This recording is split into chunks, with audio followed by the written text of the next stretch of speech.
You're sitting in your car, stuck in gridlock traffic on a rainy Tuesday afternoon. Your dashboard is blinking at you. Your phone is buzzing with emails you don't want to read, and a low-grade headache is pulsing right behind your eyes. You are completely exhausted, trapped in a modern cage of steel and concrete, feeling that subtle, quiet weight of 21st century isolation. But then, a song you haven't heard in 5 years comes on the radio, and without thinking, without analyzing, without planning it, you turn up the dial, take a deep breath, and start shouting the chorus at the top of your lungs. You aren't auditioning for a record label. You aren't getting paid. You are just a stressed out modern human screaming melodies at a windshield. And the weirdest part, by the time the song ends, your headache is gone, your heart rate has dropped, your palms have stopped sweating, and you actually feel fine. This is the story of why humans sing. Not opera singers, not pop stars, not the person who ruins karaoke night by taking it way too seriously. We're talking about the very first time a human ancestor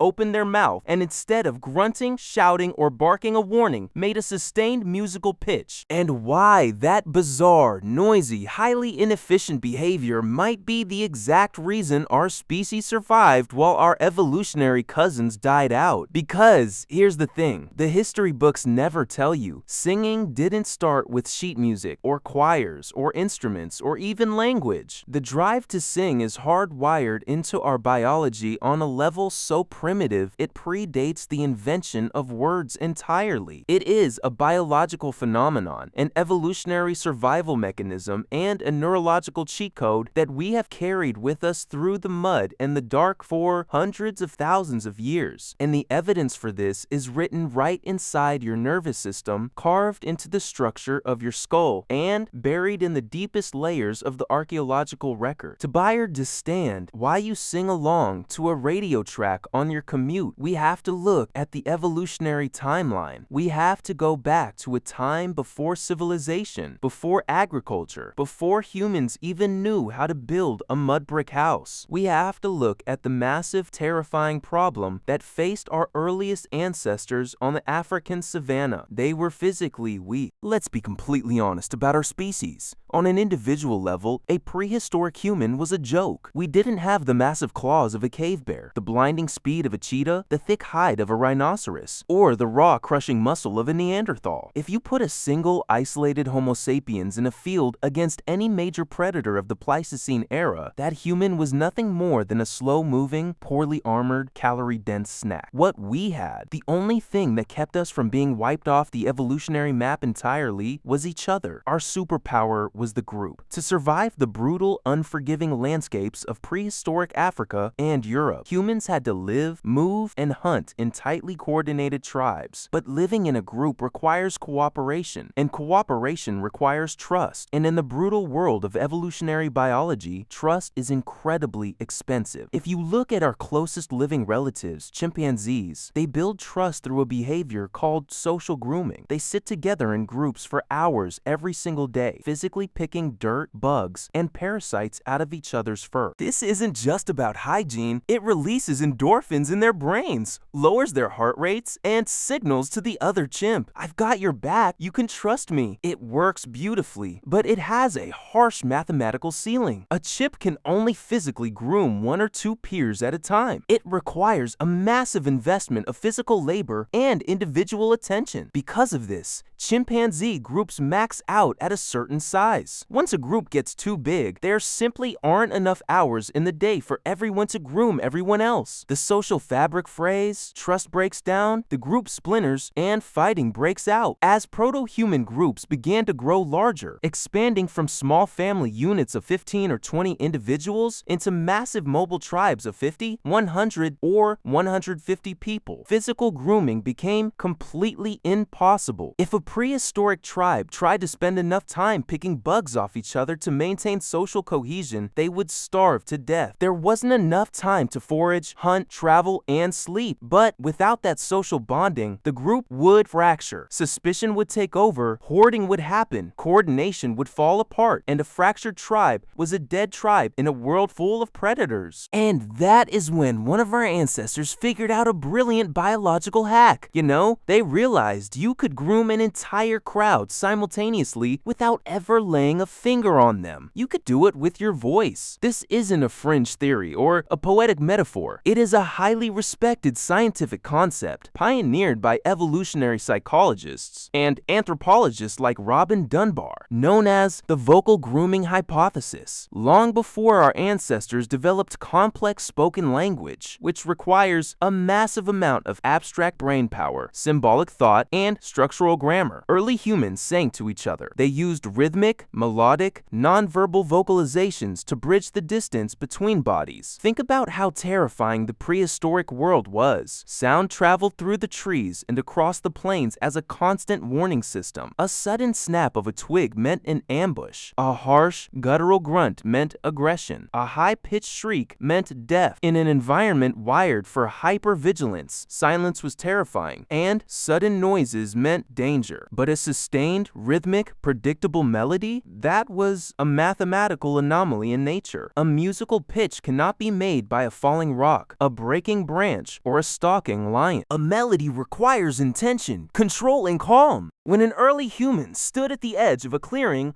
or sat in the brush and began to hum or vocalize a steady melodic tone, they were broadcasting a long-distance wireless signal to everyone within earshot. It was a biological message that said, "I am here. My throat is open," which means I am not choking or fighting. My breathing is regulated, which means I am not running away in fear. I am making a predictable sound, which means I am not trying to hide or sneak up on you. I am not a threat, and right now, this space is safe. Singing was a long-distance hug. It was the invention of wireless human connection. But how do we know this isn't just a comforting campfire story we're telling ourselves? Because your brain and your body still react to singing like it's a highly potent prescription drug. The neurochemical footprint of singing is absolute proof of its prehistoric evolutionary purpose. When you open your mouth and sing, whether you are standing on a stage in front of thousands of people, sitting in a church choir, or screaming a hook alone in your bathroom, your brain immediately kicks into a completely different neurological gear. It begins to pump out a massive wave of oxytocin. Oxytocin is often called the bonding hormone or the love drug. It is the exact same chemical that floods a mother's brain when she nurses her newborn infant. It is designed by nature to forge an intense, unbreakable, irrational sense of trust and attachment between two separate human beings. When humans sing together, their oxytocin levels skyrocket, forcing them to feel a deep sense of safety and community with the people around them. At the exact same time, the physical act of singing, the deep controlled diaphragmatic breathing, the vibration of the vocal folds, the pressure in the thoracic cavity floods your system with endorphins. Endorphins are your body's natural opiates. They are designed to mask physical pain and induce a state of mild euphoria. This is why singing feels good physically. It is quite literally a natural high designed to reward you for participating in a group activity. And the chemical cascade doesn't stop there. Singing causes your cortisol levels to plummet. Cortisol is the primary stress hormone, the chemical that wrecks your immune system, raises your blood pressure, keeps you awake at night, and triggers that constant, modern sense of low-grade anxiety. Singing slams the brakes on your body's stress response, shifting your nervous system out of fight or flight mode and directly into rest and digest mode. But the most mind-blowing piece of evidence came when modern neuroscientists began hook up groups of people to heart rate monitors while they sang together. They discovered a phenomenon that sounds like science fiction. When a group of humans sing a song together in unison, their heart rates literally synchronize. As they breathe in to hit a note and exhale to carry the melody, their pulses lock into the exact same rhythm.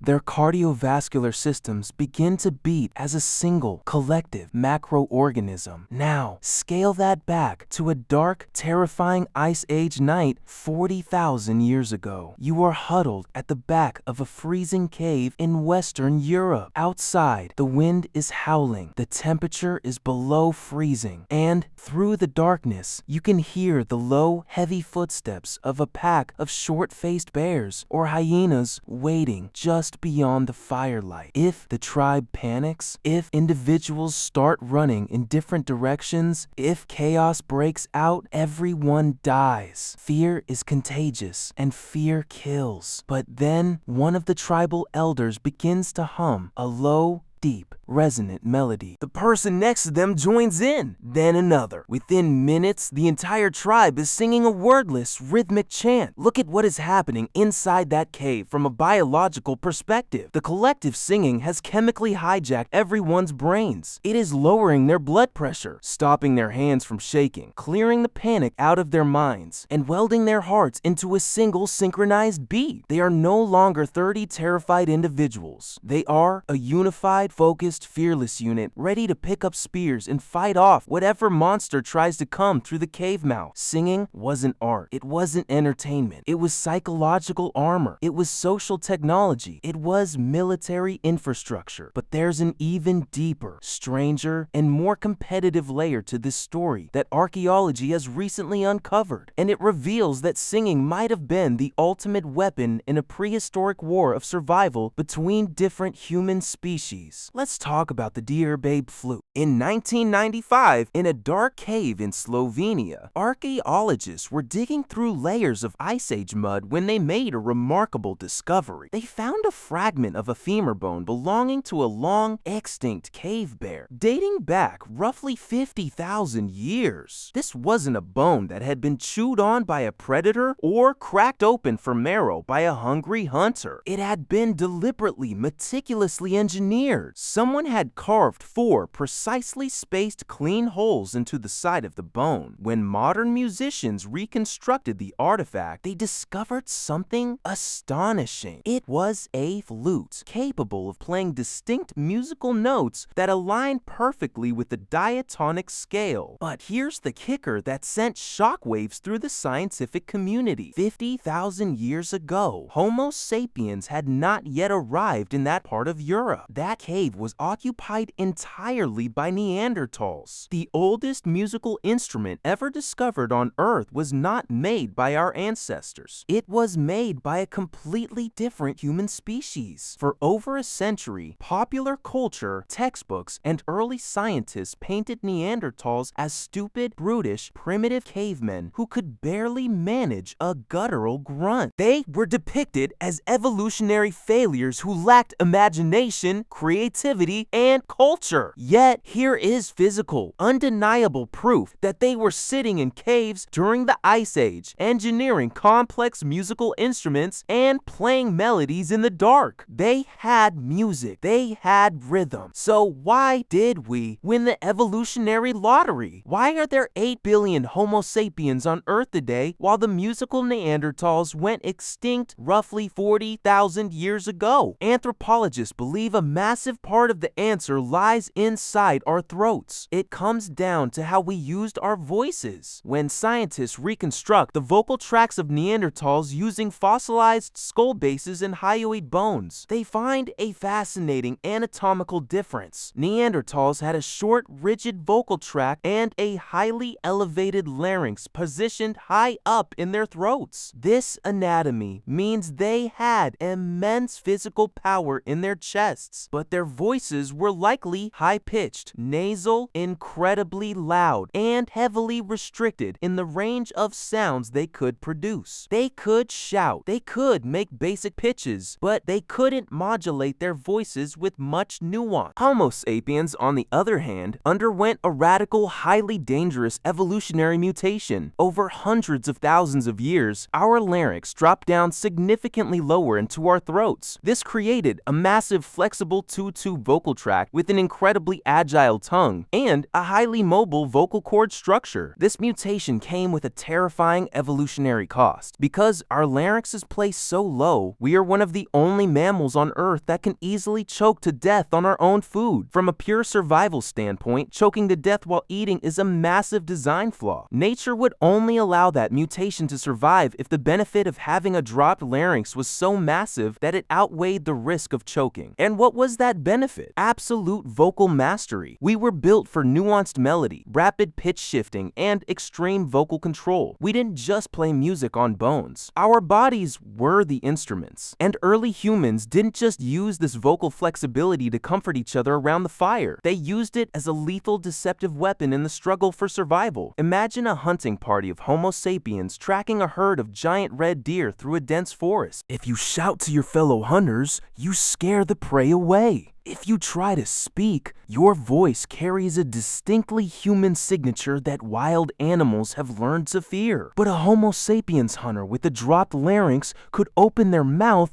and perfectly mimic the exact mating call of a female deer, or replicate the subtle, non-threatening bird call of a local forest fowl. We used singing and vocal modulation to hack the acoustic environment around us. We could communicate complex tactical plans across long distances, across a valley by whistling, or singing specific musical intervals that blended seamlessly into the ambient noise of the wilderness, completely invisible to our prey and to rival tribes. We used music to manipulate the ecosystem. The flexible singing voice was the ultimate prehistoric hunting rifle, a camouflaged communication network that allowed us to coordinate hunts with a level of precision that no other species on Earth could match. The Neanderthals, with their rigid, loud, unmodulated voices, simply couldn't compete with the invisible acoustic network of Homo sapiens. But singing wasn't just used for war hunting and tribal defense. It was also the original archive of all human knowledge. Long before anyone thought to scratch a symbol onto a clay tablet, write a book, or build a server farm, everything a human being needed to know to survive had to be stored inside a single fragile place, the biological memory of the tribe. Think about the sheer volume of data required to stay alive in a prehistoric wilderness. You had to know which of the hundreds of local plants were delicious, which ones would cure a fever, and which ones would drop you dead in 30 seconds. You had to remember the exact path to a hidden waterhole across 300 miles of trackless desert. You had to know the weather patterns, the migratory habits of animals, the layout of the stars, and the history of your tribe's treaties with neighbors. If you forgot a single piece of this data, you, your children, and your community would perish. But human memory is notoriously terrible. We forget names, we misremember directions, and details blur over time. Try memorizing a dry 50-page textbook manual word for word just by reading it. It's incredibly difficult. But now,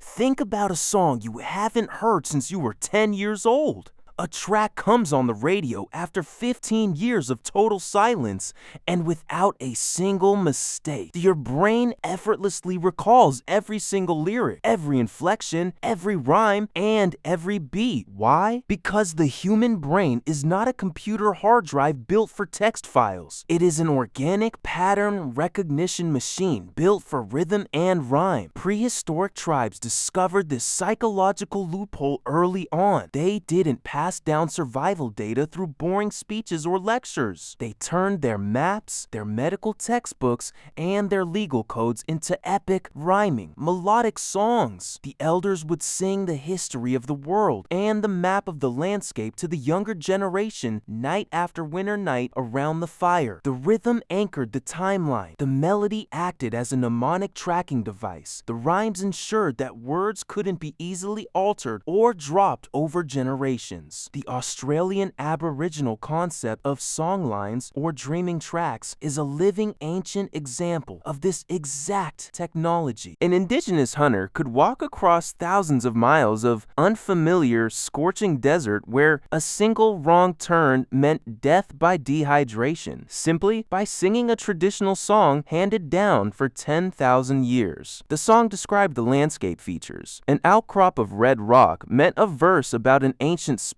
A twisted eucalyptus tree marked the chorus. And as long as the hunter sang the song in the correct rhythm, the melody would guide their feet precisely to the next hidden well of water. Singing was our first hard drive. It was our cloud storage. It was how we kept our history from dissolving into the air. And let's also talk about how smoking, medicine, and singing grow intricate in the spiritual world of the ancient past. Long before singing was performance, months. It was paired with the inhalation of psychoactive herbs and therapeutic smoke to create the ultimate healing ceremony. In many indigenous cultures across the globe, a shaman wouldn't just give you a plant to cure your illness. They would smoke the medicine, blow the smoke over your body, and then sing an ikei, a ro, a sacred healing song. To the ancient mind, the song and the smoke were the exact same substance. They were both invisible, floating, shape-shifting currents carried by the breath that traveled through the air, filled a room, altered the environment, and entered the human body to change its state. The medicine wasn't just chemical, it was acoustic. They understood that the physical vibration of a specific vocal pitch hitting an ailing person's chest cavity could alter their nervous system, relax their muscles, and accelerate physical healing. It was sound therapy. Thousands of years before modern medical science began studying the acoustic properties of healing. Here's where we arrive at the deeply uncomfortable modern part of the story. The transition of singing from a vital, universal, everyday human superpower into a passive, commercialized consumer commodity is an absolute historical tragedy. For 99% of the human story, there was no such thing as a non-singer. The very concept would have sounded completely insane to an ancient human. It would be like saying you were a non-breather or a non-walker. Everyone sang. It was an essential baseline human function. You sang while you gathered roots. You sang while you scraped hides. You sang while you marched across plains. You sang during births. You sang during deaths, and you sang to your children in the dark. Singing wasn't a talent you had to be born with. It was a birthright. It was how you participated in human existence. It didn't matter if your voice was gravelly, out of tune, or cracked. The value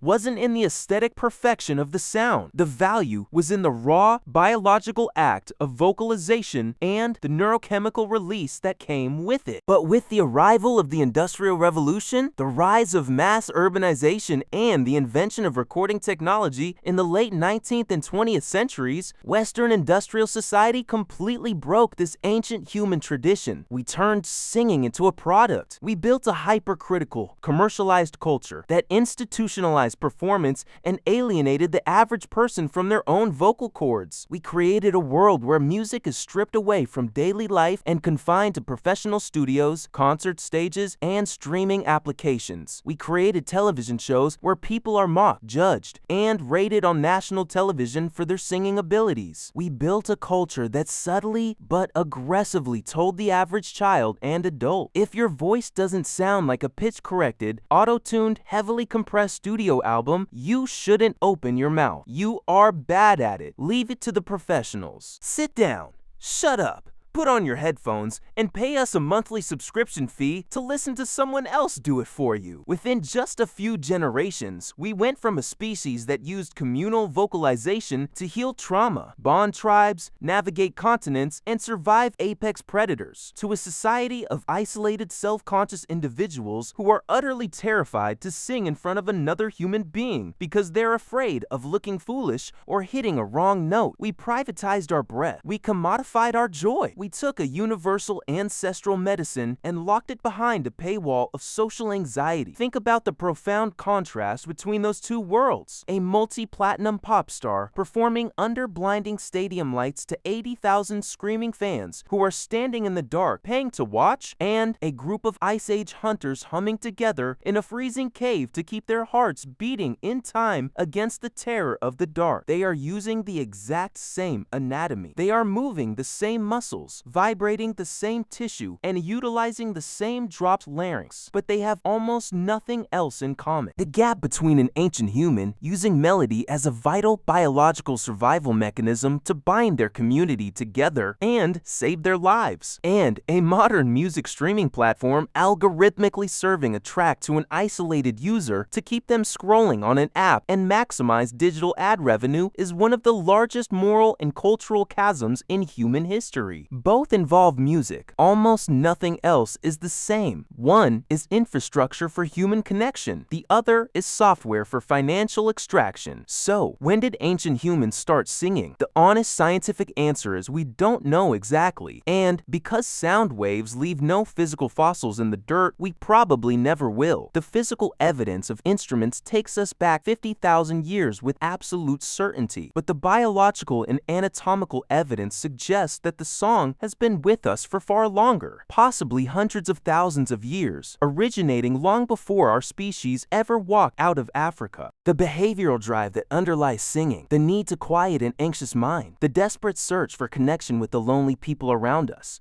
the structural storage of communal memory, and the primal urge to express an internal feeling that raw words just cannot capture is as old as the first human campfire. Singing is the ultimate evolutionary feedback loop, a beautiful, elegant technology designed to let you manipulate your own nervous system, calm your fears, and bond with your fellow humans using nothing but the air in your lungs and the space in your throat. That's not a hobby. That's not a talent. That's not a luxury. It is a biological imperative. There is something deeply poetic, deeply grounding about that reality. For all the massive, dizzying gaps that separate your modern life from the life of your primitive ancestors, the concrete cities, the antibiotics, the internet, the cars, the endless, deafening streams of digital content we consume every single day, there are these thin, invisible frequencies of continuity that run completely unbroken through 100,000 years of human experience. Air, vibration, breath, and heartbeats. The oldest humans sat around glowing fires in the terrifying dark and breathed the same air, felt the same fears, and used the exact same melodies to keep their sanity intact. They passed those choices, those rhythms, those patterns down through hundreds of generations of survival, mouth to ear, chest to chest, all the way down through the millennia, to the Neanderthals playing flutes in Slovenian caves, to the Egyptian mothers singing protective spells over their swollen bellies, to the Aboriginal hunters singing the map of the desert into the earth, to the medieval choirs locking their pulses together in stone cathedrals, and finally, directly to you, sitting alone in a car on a rainy Tuesday afternoon, screaming a chorus at a gridlock highway. So, next time you catch yourself absent-mindedly humming a tune while doing the laundry, or tapping your foot to a rhythm, or screaming a hook at the top of your lungs in your car when nobody is watching, don't feel silly. Don't worry about whether you're hitting the perfect pitch, and don't care about what an auto-tune world thinks a voice should sound like. You are reaching through the thick fog of millennia and practicing a sacred ancient survival art. You are unleashing the ultimate human superpower.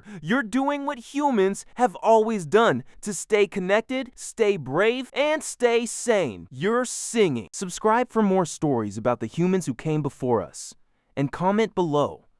What part surprised you the most?